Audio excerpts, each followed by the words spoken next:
Good morning, Saturday morning, and we're going to read John 21:15 through 19.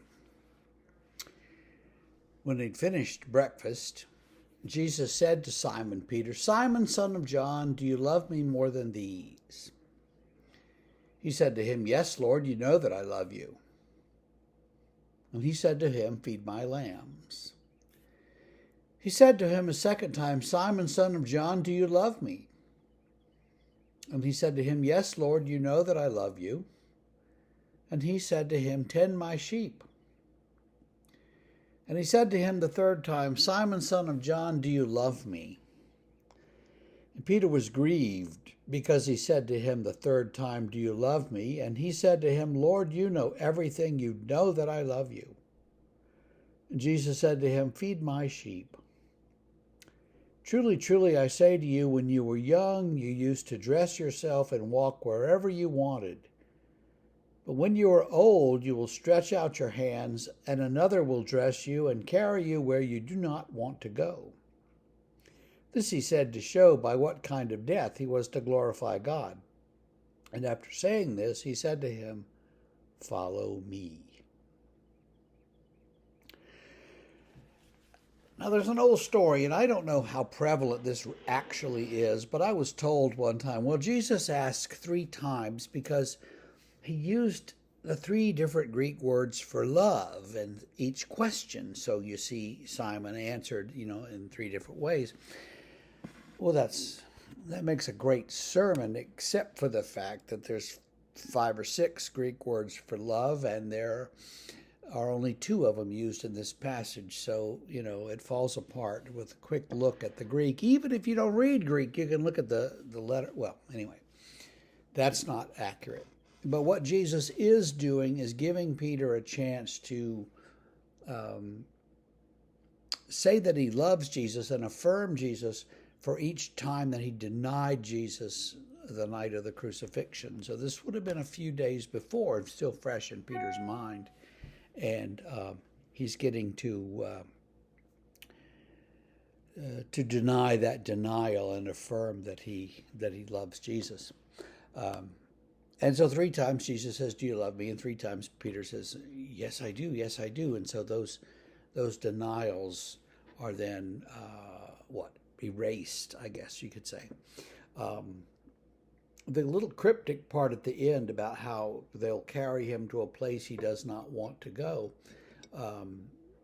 Peter was actually crucified in Rome, and when they went to crucify him, he said, "Please crucify me upside down."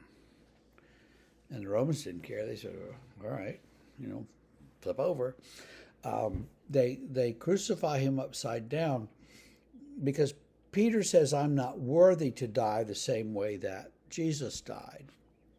And they crucified him at a spot in the middle of the Circus Maximus. And if you go to the Circus Maximus in Rome, you can see a monument right there in the middle of the track where they did that. Only you can't go to the Circus Maximus in Rome because it's been torn down and destroyed, and sitting on that same spot, sort of in a different angle, is St. Peter's Basilica, where the Pope does Christmas Eve every Christmas Eve, and it's the Pope's big church.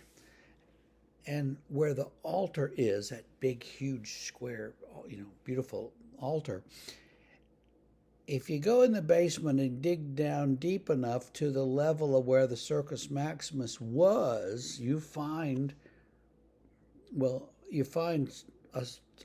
remnants of a small church under there, and you find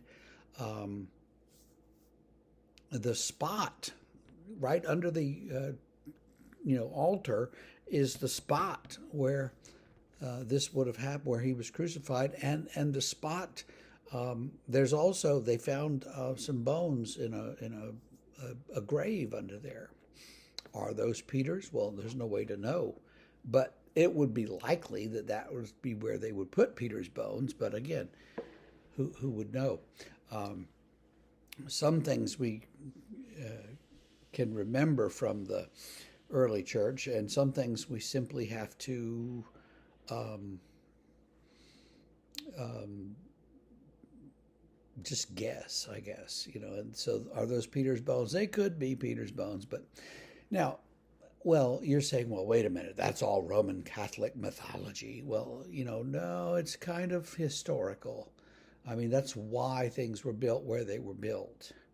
Um, there is a church in Jerusalem that has the spot in one end where it says Jesus was crucified, and in the other end it says this is where he was buried.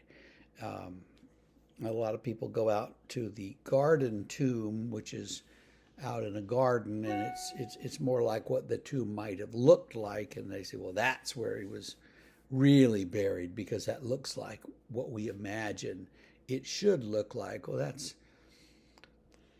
I think the early church would have remembered where these things happen and marked them with church buildings. So anyway, there's all this history and stuff that fascinates me.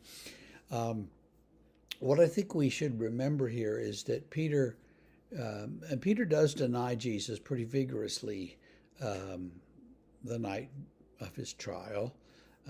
He's scared, and he's thinking they're going to arrest me if I say yes, I know him. And so he's like, no, I don't know him. Leave me alone. And then he realizes what he's done, and he's very upset. And so here he gets a chance to redeem himself. So you get forgiveness. Forgiveness comes no matter what you've done, no matter how bad or how obvious or how negative, you get forgiveness and a second chance. And then you see Peter living his life and doing the things that he needs to do to feed the lambs and feed the sheep and obey Jesus and follow him. And he follows him all the way to an upside down crucifixion.